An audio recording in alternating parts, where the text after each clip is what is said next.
Hello students, today we'll start new lesson chapter 6, Mahatma Gandhi and the National Movement.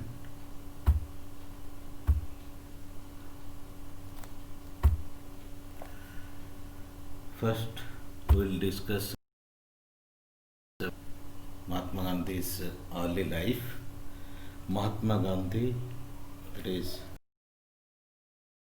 Mohandas Karamchand Gandhi, popularly known as Bapu or Mahatma Gandhi, completely dominated the Indian national movement from 19 to 1948. That is why this period is known as the Gandhian era in Indian history.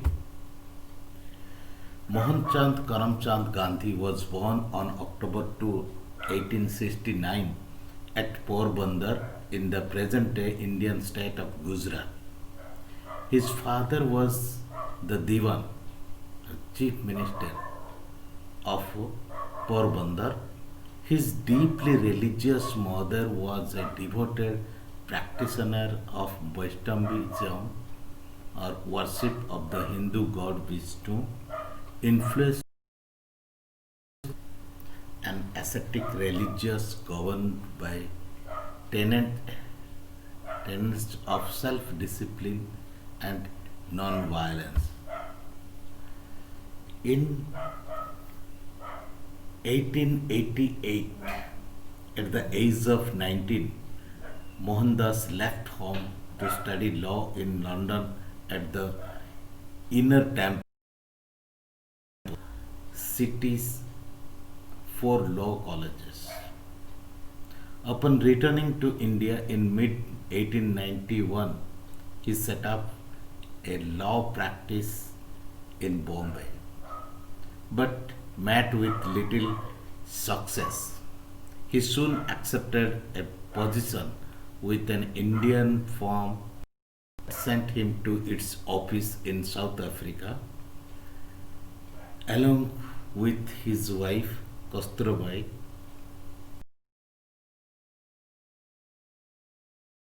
in South Africa for nearly 20 years.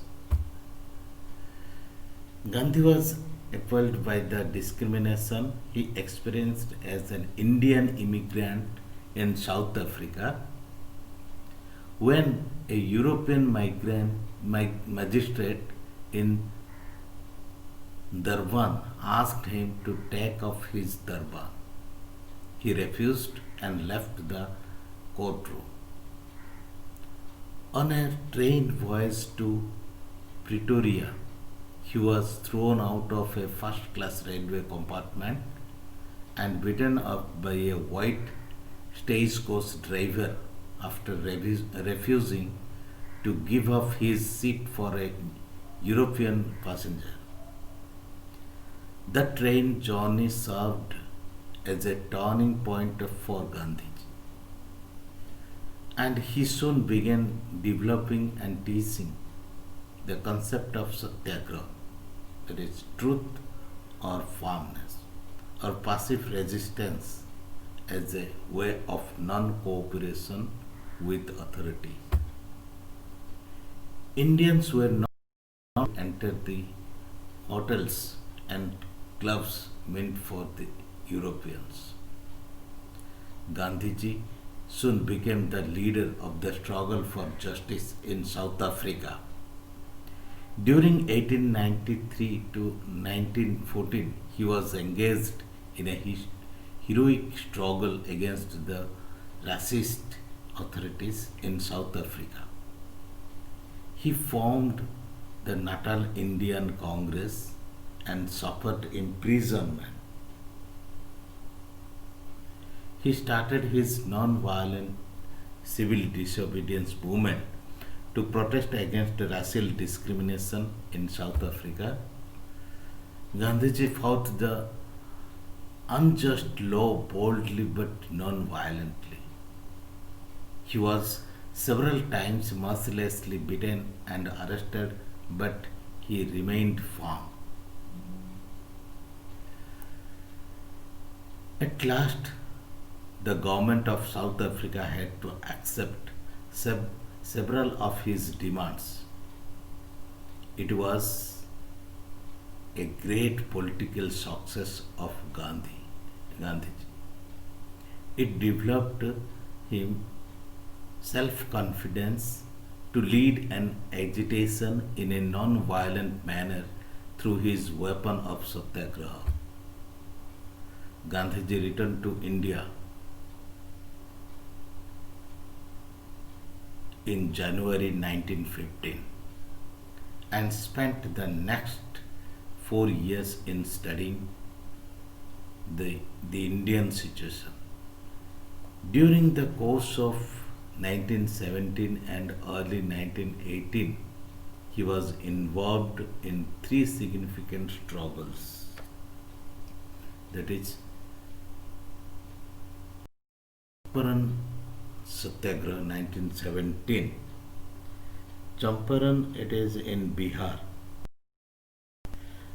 Gandhiji first great, it is Champaran Satyagraha, Gandhiji's first experiment in Satyagraha was accomplished in 1917 in Champaran, Bihar. Here, the indigo cultivators of Champaran were European planters. They were bound by law to grow indigo on 3/20th, that is Tinkothia system, of their land and sell it to the British planters at prices fixed by them. They invited Gandhiji to take up their cause, but the district authorities banned his entry to the district. He offered satyagraha as a result of an inquiry was conducted into conditions of the peasants. This helped in giving the indigo cultivators some relief. Then Ahmedabad Satyagraha 1918. Gandhiji led the mill workers of Ahmedabad in a strike against the mill owners who had refused to pay them higher wages. When the workers seemed to weaken, he provided support to them by undertaking, that is, hunger strike. Afraid of the consequences, the mill owners agreed on the fourth day of Gandhiji's fast to give a 35% increase in wages. Then Kheda Satyagraha.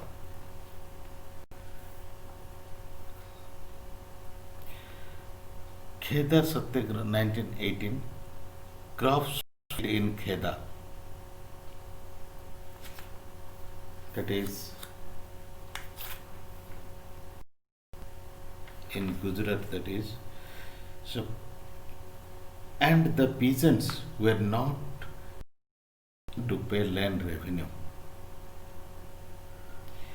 The government refused to forego the land revenue. Gandhiji organized the peasants to offer satyagraha. The peasants refused to pay the revenue, and ultimately the government was forced to arrive at a settlement with the peasants. Sardar Vallabhbhai Patel became Gandhiji's follower during this first experiment in Satyagraha brought Gandhiji into close contact with the masses, both the peasants in the rural areas and the workers in the urban areas.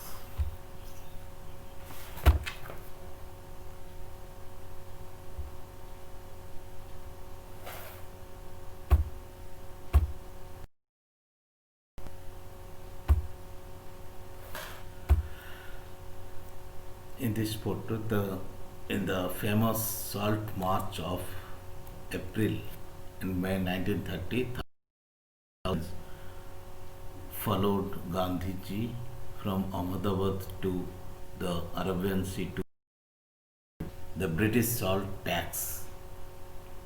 The march resulted in arrest of nearly 60,000 people including Gandhiji himself.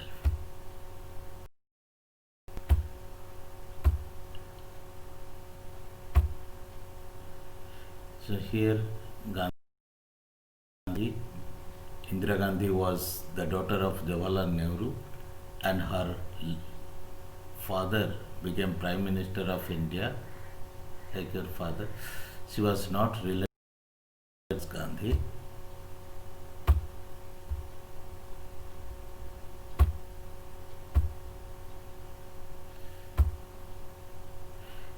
In 1931, Gandhiji travelled to England to meet with the British government. While there, he travelled to the town of Darwin and met workers in a textile.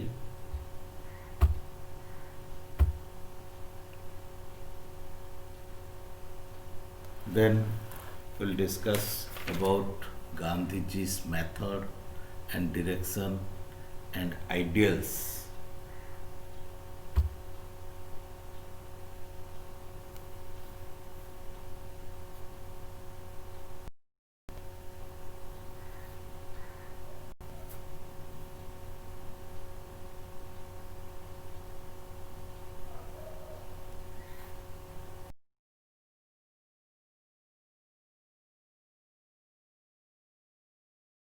Where Satyagraha. Satyagraha is made up of two Sanskrit words. Satya means truth and agraha, insistence to hold fast. To Gandhiji, Satyagraha was a moral force born of truth and non-violence. Truthful as well as peaceful suffering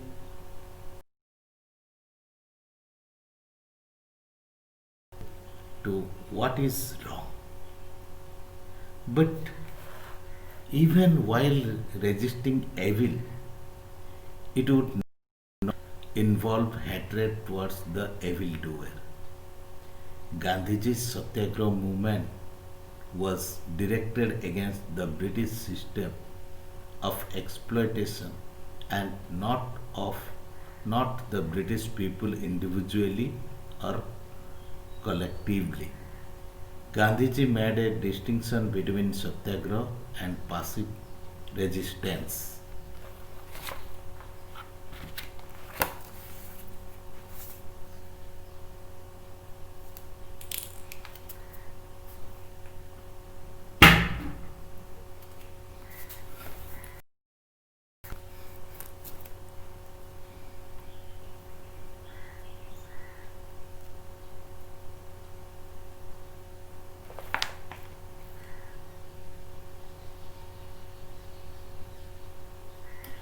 Passive resistance doesn't include the use of physical force for the purpose of gaining one's end, whereas Satyagraha excludes the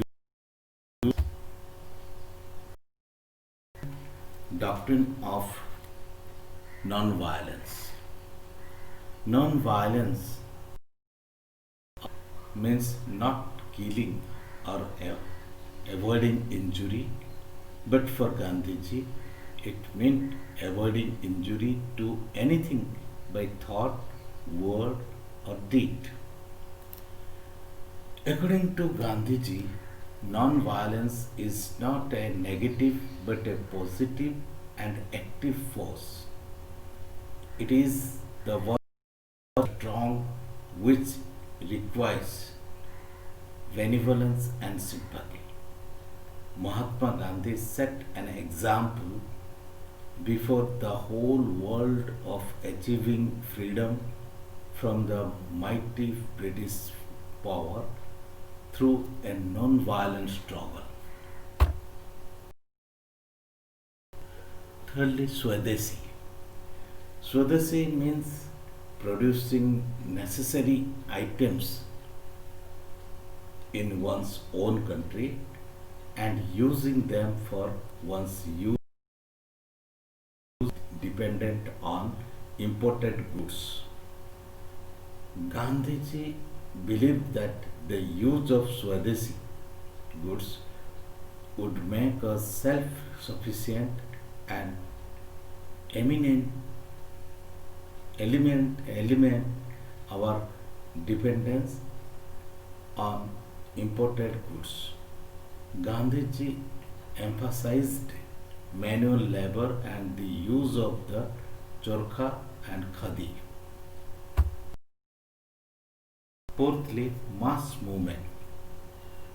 The South African experiment gave Gandhiji the experience of leading Indians belonging to different religions, regions, and social classes. South Africa built his faith in the ability of the Indian masses to participate in the freedom movement.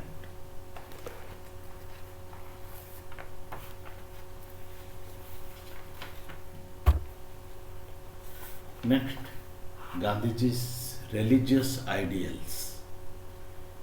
Religious basis of Gandhiji's ideals. According to him, the essence of religion lies in the search for truth. He considered morality as the fundamental basis of religion. Moral powers give such confidence to a person that even the unarmed can hope conquer the biggest power on earth. He had firm faith in humanism, which he considered as the true religion. True religion teaches us truth, non-violence.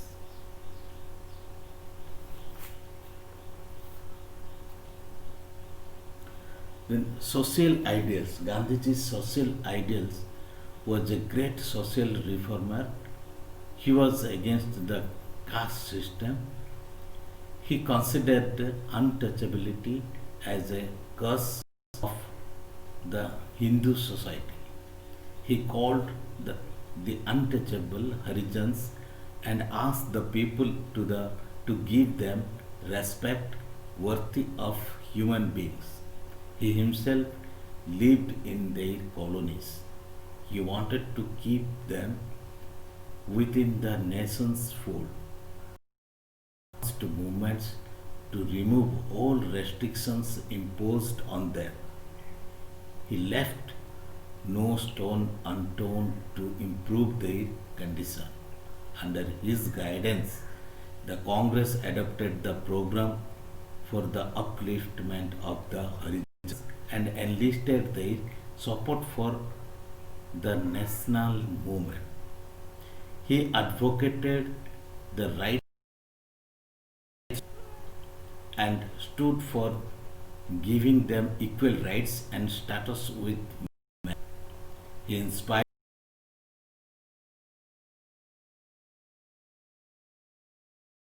an active part in the political affairs of the country. He laid great stress on simple and moral life and advocated the policy of prohibition. Gandhiji was against that system of education at that time, which was prevalent at that time because it did not lead to the development of body, mind, and soul. To produce good citizens, he introduced a new system of education, basic education. The children were made to learn some art to help them to earn while learning. He attached great importance to character building skill. Next, an I, Gandhiji's an ideal state. Gandhiji was in favor of a stateless society. He considered the state a necessary evil. He was the supporter of democracy and the hands of the people, with the government exercising normal authority. He said that the government was there only to guide and not to exhibit brute force. He wanted a welfare state in India and not a police state. He wanted the state of law. He believed in the decentralization of power through the Panchayat Raj. He advocated the liberty of the state should have no right to interfere in the lives of its citizens. In short, it can be said that Gandhiji believed in the establishment of Ram Rajya.